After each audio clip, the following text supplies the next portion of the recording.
So ito sir, nangyari to sa may UP campus ba sa may QC? Apo. So nung July 15 to sir, nakausap niyo po ba to yung may-ari ng Strada? Yung kapatid ko po, siya po yung kasama dun sa police station kasi nasa hospital na po ako. Kayong tatlo, ba sir, siya po yung kasama mo? Sir, ba tatlo kayo tumatawid? Kakilala niyo din? Apo, kasama ko sa trabaho. Okay. So, di ba nabangga sila yung naka-escape? Apo. Nahuli nila yung Strada. Kasi banda doon sa may dulo po, meron pong stoplight doon. Yung kasunod niya po yata yung humarang. Kasi parang balak atang magdire-diretso. Balak ya mag-hit and run. Mm-mm. Okay. Yun po yung sabi sa akin ng mga kasama ko. Then, after nun, sir, kinuha yung driver, dinala na ba sa police station? Opo yata. Nung sa police station, sir, ano po ba yung napag-usapan doon? Nandito po yung mga papel kasi wala po talaga ako doon sa police station. Meron po silang kasunduan ng kapatid ko. Sila po yung nag-usap doon about sa kasunduan. Ano yung kasunduan nila, sir? Na ano po ata is yung per day ko na lang po ata ang babayaran nung pati yung sa loob ng hospital bills ko, yung kailangan ko sa hospital. So, bali medical bills plus yung per day nga hindi ka Apo. makatrabaho. Opo. So, magkano, sir, yung per day na yon dapat? 800 po ang per day Per ko day. po. And then, yung 1 hospital week. bills? Yung nandoon pa po ako, nakakapagbigay pa po siya ng mga pambiling-bili ng gamot, pagkain namin doon. Siyempre, yung, hindi lang naman po yung pagkain namin sa ospital yung kailangan kasi may anak din po ako. Iyak po. Okay. So, bali sir, nung sa hospital ka na, lumapit itong may-ari, itong Charlie Ang Otadoy. Tama po ba? Ito yung pangalan niya. Opo, sir. So, hanggang ngayon ba nagbibigay pa rin siya ng Hindi per na day po. kasi 5 weeks na pong mala. 5 weeks na. Kaya gutom po talaga. ano po yung sabi niya? Nung nakausap siya ng binang ko, sabi niya mag-offer daw po siya ng 40K daw po. Okay. Hindi po namin tinanggap. Kasi doon pa lang po sa isang buwan na kulang niya, saka yung isang buwan na hindi niya binigyan. Kulang na kulang po yung 40 niya. So, bali, basically, sir, yung nangyari dito is pang hit and run kasi gusto niya pa ang tumakas. So, dyan pa lang in bad faith siya. So, kung hindi kayo, sir, nag-agree dun sa pinag-usapan ninyo, pwede natin, sir, kasuhan na lang kaya siya. Diba? Yes po, sir. Yun yung gusto niya kasuhan. Saka okay lang po ba, sir? Tanggalan po natin siyang lisensya para hindi na po maulit yung gantong ng Yes po, we can coordinate this naman sa LTO para ipakita. Kasi kita naman sa video nga nung humarurot siya, sa pedestrian pa yun na lugar eh. And then, wala mo na siya balak na maghinto. Kasi di ba, magtatakas pa sana siya. Pero yung pwede natin masampang kaso sa kanya, sir, is reckless imprudence resulting to physical injury. Kasi sa ginawa niya, na aksidente ka. Apo. Di ba? May penalty of course yan na makulong siya. At the same time, babayaran niya din yung lahat ng medical bills mo at saka yung opportunity loss mo nga magtrabaho sana. Di ba? So, ibibilangin yan. Kasi under din sa batas natin na whoever causes damage or injury to another must of course pay the person. Yes. Kung sino man nag-ano. Mga ilang taon na po ba to siya, sir? 46 po. Ano po ba, sir, yung dahilan nito? Bakit, sir, hinarurot niya? Kayo nakausap niya ba kayo nung sa hospital na? Hindi rin po kasi may neck brace po ako nung dumating siya ron. So, sino yung kausap niya? Kapatid mo lang? Apo, saka siya po. Kayo po, ma'am? Nandun po sila. Ano po yung sabi niya? Hindi po ako nakausap niya po sa station po eh. Dumalaw lang po siya nung nandoon na po siya. Pinakita po namin na hindi po talaga kami nagsisinungaling na grabe po talaga yung nangyari sa asawa ko. Hanggang doon lang po. Pero kapatid niya po talaga yung kausap. So, basically, yung kasunduan ninyo hindi tinupad. Opo, yun po. Ano po ba, sir, yung trabaho ninyo, sir? Construction wall, pintor po. Pintor. Pero siguro mga 4 weeks na po akong nakakaangat lang po ng posisyon ko, pinakat po ako ng project coordinator saka foreman po ng pintor po. Okay. Nagbigay na po ba siya, sir, ng 15,000?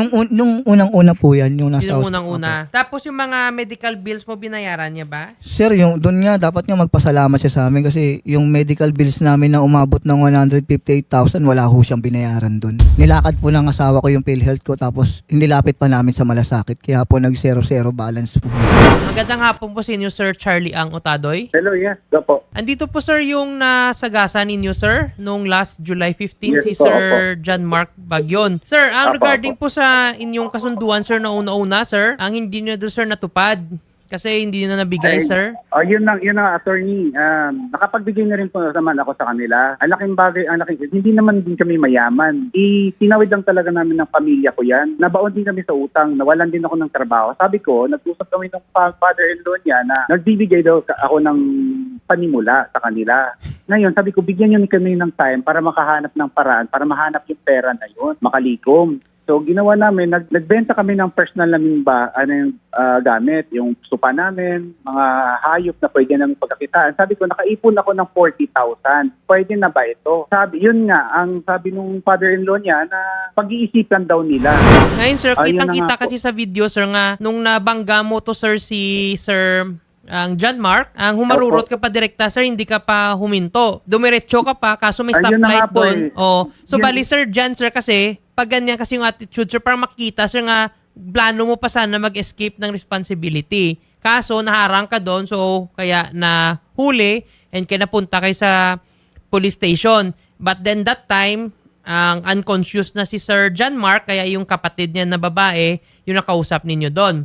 So actually, sir, yung mga medical bills, dapat ikaw mag-sponsor nun. So medyo pasalamat ka, sir, nga yung 158,000 yung po. 158,000, sir, sinagot na po ng Nilakad niya po yung PhilHealth yung ko. parang sa government na malasakit program. So dyan, sir, nakasave ka na. So yung sinasabi lang is 800 per day kasi nga, syempre, malakas yung impact. Kitang-kita naman sa video nga pagbangga mo, sir, mabilis yung speed mo, nabangga mo siya, Tumilapon. o tumilapon. So, malamang di siya makapagtrabaho for quite some time. So, yun lang naman yung hiningi dun is yung bayaran mo yung per day niya ng opportunity loss kasi nga hindi siya nakapagtrabaho. Yun nga po sir, granted po talaga na yun nga yung mali. Aminado talaga ako, nagulat din talaga ako nangyari. But the thing sir is talagang ginawa din namin ang lahat para maitawid yun. Mga kapatid ko, nagtulong-tulong kami sa mga gas. Sir, wala ka bang insurance bilang sa sasakyan ninyo? Ano yun sir TPL lang sir. Kasi second hand naman namin nabili yun sir 300,000 TPL. Well, actually kasi kahit sa second hand, sir, kung may CTPL, pwede kumuha comprehensive. But then, hindi na nakuha ng comprehensive. Ngayon, sir, hindi naman natin ginusto sa mangyari itong aksidente. However, sir, kung sinasabi mo, sir, nga tumatawid ka lang sa buhay ninyo, ganun din, sir, sa case si Sir Paano pa John kami? Mark.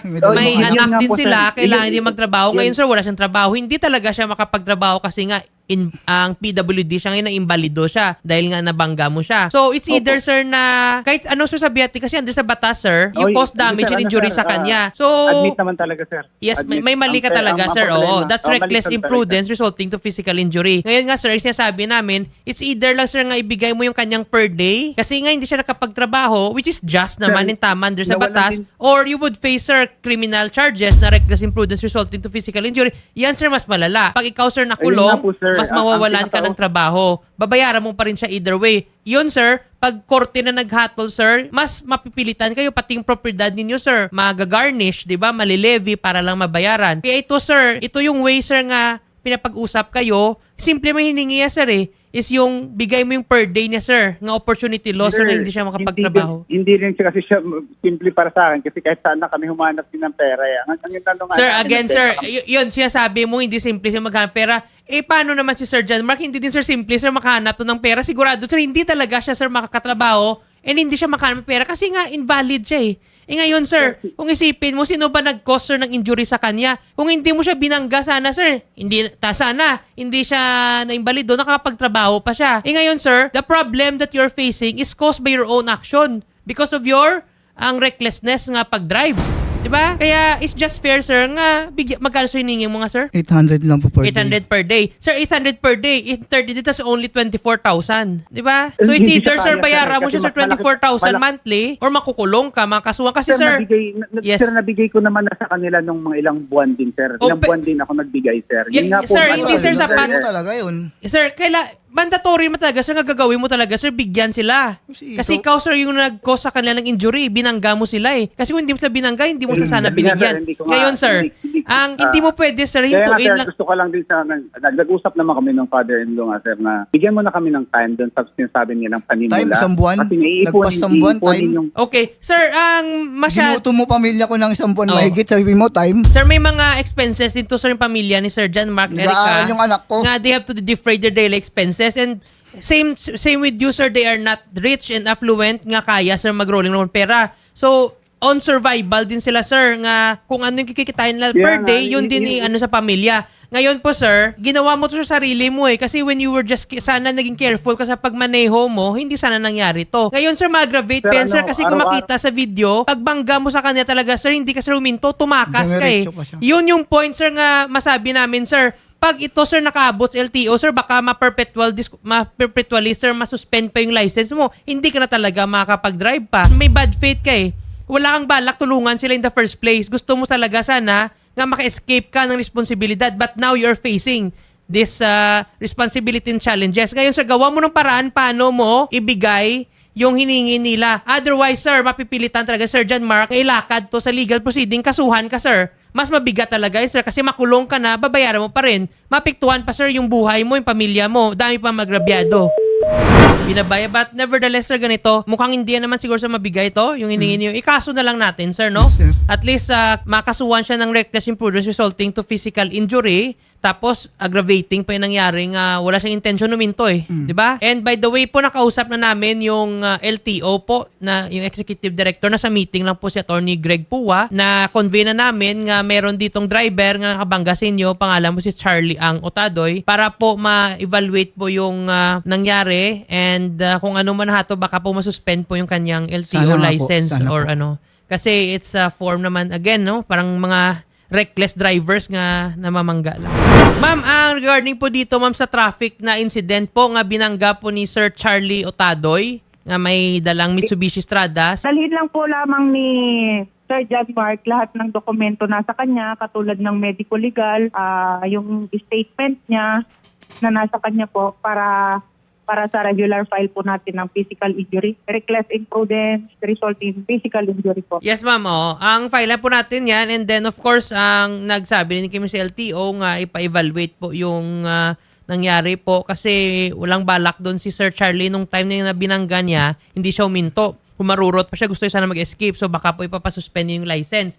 Ngayon po, ma'am, ang sasama na lang po namin si Sir Opo, John opo. Mark, no? Yung team po ni Senator Raffy Tulfo and Wanted sa radyo, pupunta dyan sa inyong tanggapan para po we can file the appropriate charges laban dito kay Sir Charlie Ang Otadoy. Opo, attorney. Sige po, Captain. Maraming salamat po, Ma'am Jennifer Agustin po.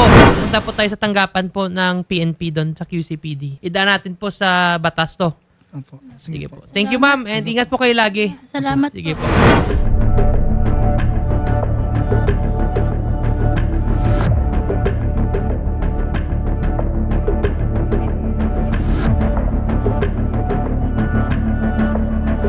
Dito nangyari yung insidente noong July 15, mag-alas 10 ng gabi habang pa uwi kayo ng ano no. Nasaan po kayo ng mga oras po na yun? Tapos patawid na kami. Pero bago kami tumawid, nakatingin muna ako doon kasi tignan ko muna kung malapit o malayo sa sakyan eh. Pero nakita ko malayo naman siya, kaya tumawid kami. Nagulat na lang ako, nandito na, malapit na siya, bigla na lang siya sumulpot.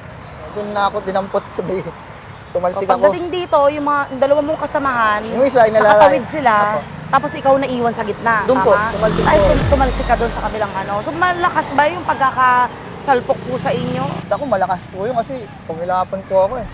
So araw-araw po kayo dito tumatawid? Hindi, pagpapasok po, housing ang route ako. Oo. Pag pauwi po kasi, dito. Dito. So sanay po kayong tumawid dito? Maliwanag ba ng mga oras na yun? Hindi may ilaw naman po. May Pero ilaw yung pagharurot po ng sasakyan, yun siguro, hindi niya na-control yung sarili niya. Nakapabilis siguro yung takbo niya. Nung pinanood ko yung CCTV, marami naman po tao. Pero kasi nung araw na yun, yung oras na yun, wala nasaan talaga. po yung CCTV nun, sir? Yung po yata, ayun po, Ayun.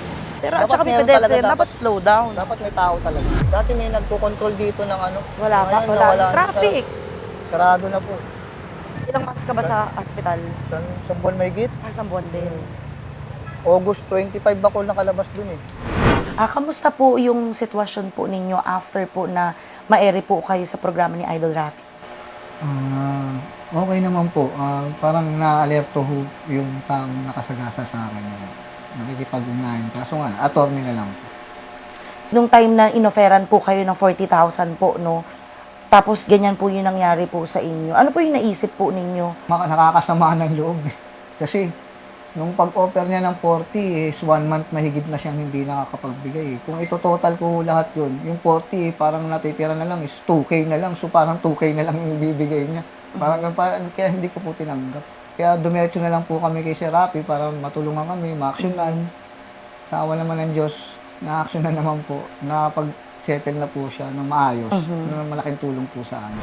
Kaya siguro mga one day, may tumawag po sa aming attorney at gusto po nilang makipag-settle. Ayusin na lang daw po yung kaso. Sa kasuhan. Kasi may pamilya din daw po yung tao. Sabi ko, sige, okay naman. Wala namang problema. Kaya nakipag-settle na lang po kami. Magkano po yung amount po na naibigay po nila na tulong? Yung huling-huli po is 120,000. Pera pa po yung mga nauna niyang ginastos sa amin doon sa ospital. Sapat na po ba ito para doon sa pagkaka-aksidente po ninyo, sa pang-araw-araw po ninyo at gamutan? Okay naman po, nakatulong naman po. Makakasapat naman. Kayang-kayang naman. Fit to work na po ba kayo? Ano pong recommendation po ng doctor po sa inyo? Tingin ko lang po kasi katawan ko naman po to. Alam ko kung kaya na ba o hindi. Parang sa akin po, kaya ko na po magtrabaho. Pwede na po ako magtrabaho. Na-meet niyo po ba yung driver doon sa ano po? Hindi, pumunta po. Nung nandun po ako, naka-confine ako doon. Pumunta po siya ng isang beses. Isang beses po siya dumalaw po. Anong sinabi niya po sa inyo? Sabi niya, hindi niya din na po alam Kasalanan. na Hindi niya malayan, na sadya. na gano'n nangyari. Sabi ko, ayan po, hindi po kami nagsisinungaling sa'yo. Grabe po talaga yung nangyari sa asawa ko.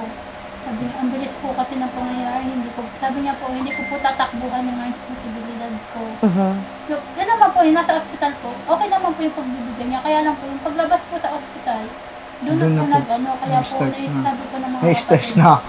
Sana po next time, mag-iingat ka po kasi yung perwisyo po, hindi mo po masasabi kung gaano kalaki yung sakripisyo yung ginawa ko para sa asawa ko. Kasi punta ospital, uuwi, aasikasuhin yung bata, babalik po ulit sa ospital. Saka po isipin mo po mabuti, may pamilya ka po. Pa, kaya natin yan. Saka, basta, tiwala lang sa Diyos, yan. Kasi kapag hindi natin pinagtulungan, walang nangyayari sa atin. May mga bata, mataas pa yung pangarap nila. Natin dalawa. Kaya sana next time, mag-iingat ka din. Kaya Idol Rapi Tulfo, maraming salamat po dahil kung hindi po dahil sa inyo, baka po hanggang ngayon po nangangapa pa din po kami. Dahil po sa programa nyo na alerto sila, nabigyan po ng parang sapat na hostisya para sa asawa ko. Nakapag-usap at nakipagkasundo naman po kami. Pero maraming salamat po kung hindi dahil po talaga sa inyo, baka po wala pong Hanggang ngayon, wala.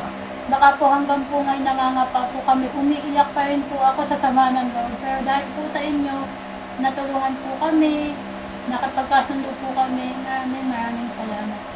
Kay Sir Idol Rapi, maraming salamat po sa inyo. Gaya po ng sinabi ng asawa ko, malaking tulong po yung ginawa na pagpunta kami sa inyo upang makuha ko naman yung nararapat na danyos or kung ano man yung dapat na gawin nila yung para sa akin. Nangyari naman. Maraming salamat po, Sir Idol.